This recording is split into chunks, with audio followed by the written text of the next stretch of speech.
दोस्तों नमस्कार, स्वागत है आपका यूट्यूब चैनल एबी टेक में। आज 31 अक्टूबर 2024 और जान लेते हैं आज की महत्वपूर्ण खबरें जो आज के प्रमुख समाचार पत्रों पर छाई हुई हैं और आप लोगों के लिए बहुत ही इम्पोर्टेंट है। लेकिन वीडियो में आगे बढ़ने से पहले आप सभी को दिवाली की बहुत बहुत शुभकामनाएं। हम आशा करेंगे इस दिवाली जो भी आपने सपने देखे होंगे, जो भी आपके ड्रीम्स हों, वो सब ज़रूर पूरे हों। तो चलिए वीडियो में हम लोग बढ़ते हैं आगे और जान लेते हैं आज की महत्वपूर्ण खबरें। सबसे पहले यहाँ पर देखिए यूपीपीएससी से अपडेट है कि यूपीपीएससी की परीक्षाओं के लिए 18,76,000 अभ्यर्थियों का रजिस्ट्रेशन। उत्तर प्रदेश लोक सेवा आयोग की परीक्षाओं में शामिल होने के लिए वन टाइम रजिस्ट्रेशन यानी ओटीआर कराने वाले अभ्यर्थियों की संख्या तेजी से बढ़ी है। ओटीआर के सत्यापन में आई तकनीकी समस्या के समाधान के बाद रजिस्ट्रेशन कराने वाले अभ्यर्थियों की संख्या 18,76,000 के ऊपर पहुंच गई है, जो आने वाले समय में आयोग की विभिन्न परीक्षाओं में शामिल होंगे। आयोग जल्द ही सम्मिलित राज्य अभियंत्रण सेवा भर्ती का विज्ञापन जारी करने वाला है। दिवाली के बाद विज्ञापन किसी भी दिन जारी किया जा सकता है।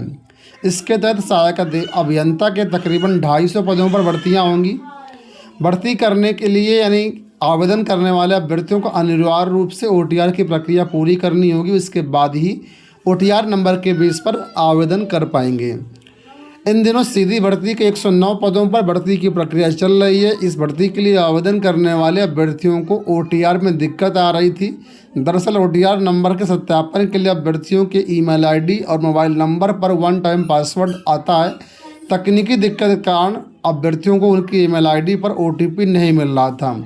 इस वजह से थोड़ा सा बदलाव किया गया था, लेकिन अब प्रक्रिया सामान्य रूप से फिर से शुरू हो चुकी है और अब यहाँ पर जो ओटीआर हैं वो करीब 19 लाख के आसपास हो चुके हैं। तो कुल मिलाकर के आने वाले समय में कई सारे विज्ञापन आएंगे तो और भी संख्या भी बढ़ेगी। लोक सेवा आयोग की स्टाफ नर्स भर्ती परीक्षा में कोई प्रतिस्पर्धा नहीं रह गई है। जितने लोग यहाँ पर आवेदन करेंगे सबका चयन पक्का है। ऐसा क्यों? तो यहाँ पर देखिए लिखा है कि उत्तर प्रदेश लोक सेवा आयोग ने बुधवार को स्टाफ नर्स आयुर्वेद पुरुष महिला का परिणाम 2023 का जारी कर दिया। स्टाफ नर्स के 180 पदों के मुकाबले कुल 97 अभ्यर्थियों को ही सफल घोषित किया गया, जो मुख्य परीक्षा में शामिल होंगे। यानी कि पद यहाँ पर 180 हैं और जो क्वालिफाइड अभ्यर्थी हैं वो मात्र 97 हैं। पद ज़्यादा है, अभ्यर्थी कम है। और यहाँ पर ये अभ्यर्थी अब मेंस के लिए जाएंगे। तो जाहिर सी बात है, जब मेंस के लिए जाएंगे तो यहाँ पर जब पद ऑलरेडी ज़्यादा है तो चयन तो सबका होना पक्का है। जो भी निर्धारित क्वालिफाइंग मार्क्स है उसको अगर पूरा करते हैं तो यहाँ पर सब अभ्यर्थियों का चयन हो जाएगा। ऐसा बहुत ही कम भर्तियों में देखने को मिलता होगा आपको। अक्सर हम लोग देखते हैं कि वैकेंसी कम रहती है, कैंडिडेट ज़्यादा रहते हैं, लेकिन आज भी स्वास्थ्य विभाग की बहुत सी ऐसी भर्तियाँ हैं जहाँ पर कैंडिडेट कम रहते हैं, वैकेंसी ज़्यादा रहते हैं। तो स्वास्थ्य विभाग में देखा जाए तो लोगों का रुझान कम होता है और इसी वजह से थोड़ा सा लोग कोर्स वगैरह कम करते हैं और जिसके कारण यहाँ पर ये ऐसी समस्याएं देखने को मिलती हैं। डीएलएड परिणाम को लेकर के अपडेट आ गई है कि दीपावली के बाद आएगा डीएलएड का परिणाम। डिप्लोमा इन एलिमेंट्री एजुकेशन के प्रथम और तृतीय सेमेस्टर की परीक्षा का परिणाम दिवाली बाद जारी किया जाएगा। डीएलएड प्रथम सेमेस्टर की परीक्षा 9 और 10 अगस्त को कराई गई थी। तृतीय सेमेस्टर की परीक्षा 11 और 12 अगस्त को कराई गई थी। हालांकि परीक्षा 3 दिन चलती है। कापियों के मूल्यांकन की प्रक्रिया लगभग पूरी हो गई है। इसमें कुल 3,22,851 अभ्यर्थी शामिल हुए थे। दीपावली बाद इसका परिणाम जारी किया जाएगा। केपी ट्रेनिंग 3 वर्षीय बीएड एमएड शुरू करने की तैयारी। राष्ट्रीय शिक्षा नीति के अनुसार किया जा रहा है इस वर्ष कोर्स का डिजाइन। तो वही अपडेट यहाँ पर दिया गया कि इलाहाबाद विश्वविद्यालय से संबद्ध केपी ट्रेनिंग कॉलेज स्नातक एवं इंटीग्रेटेड कोर्स शुरू करने की तैयारी है। कॉलेज प्रशासन राष्ट्रीय शिक्षा नीति 2020 के अनुरूप कई डिप्लोमा एवं परास्नातक स्तर का भी कार्यक्रम शुरू करेगा। अब कॉलेज में सिर्फ बीएड की पढ़ाई हो रही है। छात्रों के लिए इलाहाबाद विश्वविद्यालय का इकलौता बीएड कॉलेज है। मौजूदा सत्र से बीकॉम वर्ग में बीएड की 10 सीटों पर प्रवेश लिए गए हैं। तो अब जल्द ही इस कॉलेज में आपको जो है बीएड और एमएड जो एक 3 वर्षीय कोर्स होगा ये भी शुरू करने की तैयारी है। स्नातकों को पीएम इंटर्नशिप करने का सर्वाधिक मौका। प्रधानमंत्री इंटर्नशिप प्रोग्राम के तहत अब तक कंपनियों ने 1,27,000 से अधिक युवाओं को अवसर प्रदान करने के लिए पंजीकरण कराया है। इसमें सबसे ज़्यादा अवसर स्नातक वर्ग के युवाओं के लिए हैं, जिनके पास कुल 35,063 पदों पर इंटर्नशिप करने का मौका है। वहीं सबसे कम 12वीं पास के लिए जिन्हें 8,826 पदों पर अवसर दिया जा रहा है। बता दें, सरकार ने पहला प्रोजेक्ट के तहत पहले चरण के तहत 1,25,000 युवाओं को इंटर्नशिप करने का लक्ष्य रखा था, पर कंपनियों ने उससे अधिक इंटर्नशिप देने के लिए आ गई हैं। ऐसे में ये भविष्य के सबसे अच्छे संकेत हैं। गत 25 अक्टूबर तक इंटर्नशिप प्रोग्राम के लिए युवा पोर्टल के माध्यम से आवेदन हो चुके हैं। अब आवेदन करने वाले युवाओं को निर्धारित नियमों के तहत चयन करने की प्रक्रिया चल रही है, जो 7 नवंबर तक चलेगी। 25 क्षेत्रों में इन छात्रों को अवसर मिलेंगे और यहाँ पर इंटर्नशिप कराया जाएगा। एडेड प्राइमरी जूनियर शिक्षकों को पुरानी पेंशन। प्रदेश के 3,039 सहायता प्राप्त जूनियर हाई स्कूल और सहायता प्राप्त माध्यमिक विद्यालयों में संबंधित 553 प्राइमरी में 1 अप्रैल 2005 से पूर्व विज्ञापित पदों पर बाद में नियुक्त शिक्षक व सचोटक कर्मचारियों को पुराने पेंशन का लाभ मिलेगा।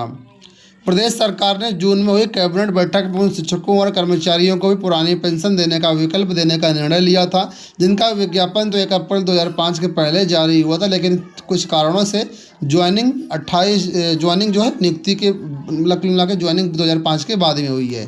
ऐसे शिक्षकों को भी अब पुरानी पेंशन दी जाएगी और इसके लिए शासनादेश जारी किए गए हैं। प्रदेश में 1 नवंबर को भी दीपावली का अवकाश है। वैसे देखा जाए तो अभी तक 1 नवंबर को दीपावली का अवकाश नहीं था, सभी कार्यालय खोले गए थे क्योंकि दिवाली 31 अक्टूबर को पड़ रही है। लेकिन कल उत्तर प्रदेश मुख्यमंत्री कार्यालय की तरफ से एक नोटिस जारी की गई, जिसमें कहा गया कि नहीं, दीपावली का जो 1 नवंबर का अवकाश है वो दिया जाएगा, लेकिन इसके बदले से कहा गया है कि 9 नवंबर को अब छुट्टी नहीं रहेगी। 9 नवंबर को सभी कार्यालय समान रूप से खुलेंगे। यहाँ देखिए अपडेट है कि स्कूल में देर आना व जल्दी जाना शिक्षकों को अब पड़ेगा भारी।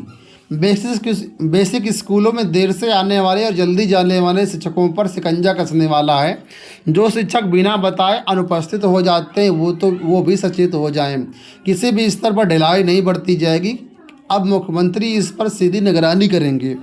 उनके समीक्षा बिंदुओं में ये भी एक विषय प्रमुखता से शामिल रहेगा कि दीपावली बाद इस दिशा में सख्त निर्देश और समीक्षाओं का दौर शुरू होने वाला है। स्कूलों में अब तक की उपस्थिति के आंकड़े की भी समीक्षा की जाएगी। खास यह कि प्रकरण में स्थानीय शिक्षा विभाग के कार्यालय की भूमिका सिर्फ ऊपर से प्राप्त आदेशों का अनुपालन कराने की रहेगी। तो कुल मिलाकर के यहाँ पर अब कहा गया कि अब यहाँ पर जो है सख्ती ज़्यादा होगी। जो शिक्षक विद्यालय जाते हैं, देर से जाते हैं, जल्दी चले जाते हैं या फिर जाते ही नहीं है, ऐसे शिक्षकों को अब सावधान रखने की ज़रूरत है। नीट यूजी परीक्षा अब 3 से 4 बार ही दे पाएंगे, ऐसे यहाँ पर सुधार किए जाने की सिफारिश की गई है। केंद्र सरकार राष्ट्रीय पात्रता व प्रवेश परीक्षा यानी स्नातक नीट यूजी 2025 से छात्रों को अनगिनत बार परीक्षा देने का विकल्प खत्म करने जा रही है। अगले साल से छात्र 3 से 4 बार ही नीट यूजी दे पाएंगे।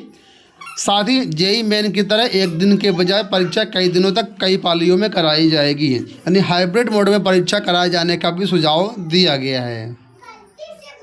अंत में यहाँ पर देखिए अपडेट है कि विद्यालयों में संविदा पर रखे जाएंगे रिटायरमेंट टीचर्स। लिखा, शिक्षकों की कमी से जूझ रहे समाज कल्याण विभाग के जयप्रकाश नारायण सर्वोदय विद्यालयों में अब संविदा पर रिटायर्ड टीचर्स स्कूलों में तैनात होंगे। इनको सरकार की ओर से सम्मानजनक मानदेय दिया जाएगा। यह मानदेय इनकी पोस्ट के अनुसार होगा। तो हर जिले में लगभग 5-6 विद्यालय तो समाज कल्याण के हैं ही। इन विद्यालयों में रिटायर्ड टीचर्स को रखा जाएगा। ठीक है, और मानदेय की बात कर लेते तो यहाँ पर देखिए लिखा हुआ है कि मानदेय के रूप में 34,125 रुपये मिलेंगे। पीजीटी जो कक्षा 11-12 में पढ़ाते हैं और 35,700 रुपये में इनको मिलेगा जो 11-12 में पढ़ाएगा, और हाई स्कूल को 34,125 रुपये। तो कुल मिलाकर अच्छा खासा यहाँ पर मानदेय इनको दिया जाएगा। दोस्तों ये हो गई आज की सारी सूचना। इस वीडियो में इतना ही। धन्यवाद।